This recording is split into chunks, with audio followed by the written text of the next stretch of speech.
सिद्दीक जो नुमाया जमादुस्सानी खलीफा बिला फसल सैयदना अबू बकर सिद्दीक जो रज़ी अल्लाह ताला अन्हु जे विछोड़े जो महीनो 22 जमादुस्सानी खलीफतुल मुस्लिमीन खलीफत बिला फसल यारे गार वल मज़ार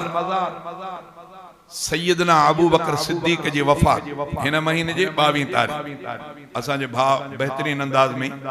उन जी शान जी वाह वाह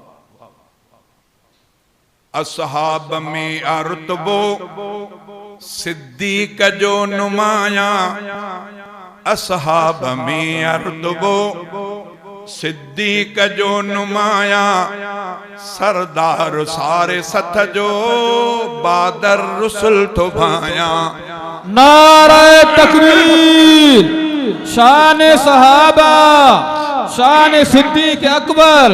नारे तकबीर असहाब में रुतबो सिद्दीक जो नुमाया सरदार सारे सथ जो बादर रुसुल तो भाया सरदार सारे सथ जो बादर रुसुल तो भाया यारन में यार पहिरियो सिद्दीक मुस्तफा जो थियो गार सौर में आ साथी सो दिल रुबा जो थियो गार सौर में आ साथी सो दिल रुबा जो सिद्दीक जे वफा जूं कहिड़ियूं मां ॻाल्हियूं ॻायां सिद्दीक जे वफा जूं कहिड़ियूं मां ॻाल्हियूं ॻायां सरदार सारे सथ जो बादर रुसुल तो भाया असहाब में रुतबो सिद्दीक जो नुमाया असहाब में रुतबो सिद्दीक जो नुमाया सरदार सारे सथ जो बादर रुसुल तो भाया जंहिंजो जिक्र कयो वा कुरान में खुदा खुद रुतबा वधाया तंहिंजा अल्लाह पाक बेहद रुतबा वधाया तंहिंजा अल्लाह पाक बेहद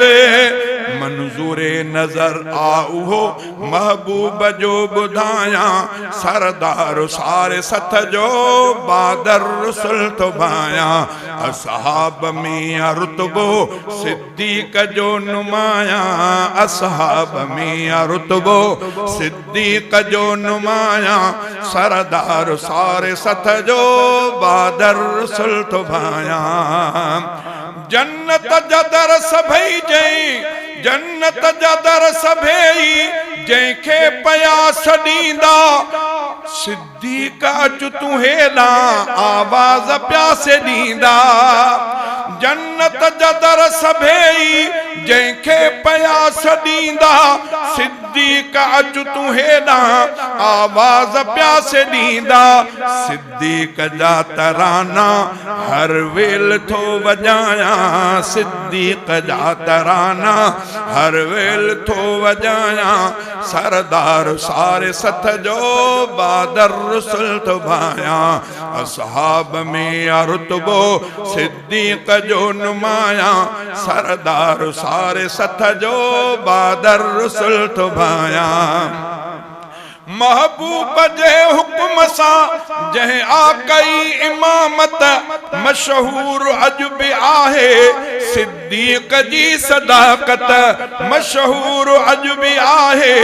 सिद्दीक जी सदाकत मिठड़े जे मर्तबन जो कहिड़ो किसो बुधाया मिठड़े जे मर्तबन जो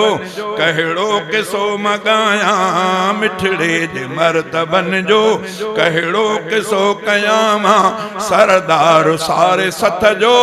बादर रुसुल तो भाया असहाब में रुतबो सिद्दीक जो नुमाया सरदार सारे सथ जो बादर रुसुल तो भाया आजाद जह करायो हबशी बिलाल आहे अब्दुल सलाम तंहिंजो अब्दुल सलाम तंहिंजो कोई मिसाल ना है, अब्दुल सलाम तंहिंजो कोई मिसाल ना है। सिद्दीक खे मां हरदम दिल सां पयो तो चाहियां, सरदार सारे सथ जो बादर रसुल तो भायां। असहाब में रुतबो सिद्दीक जो नुमाया, सरदार सारे सथ जो बादर रसुल तो भायां।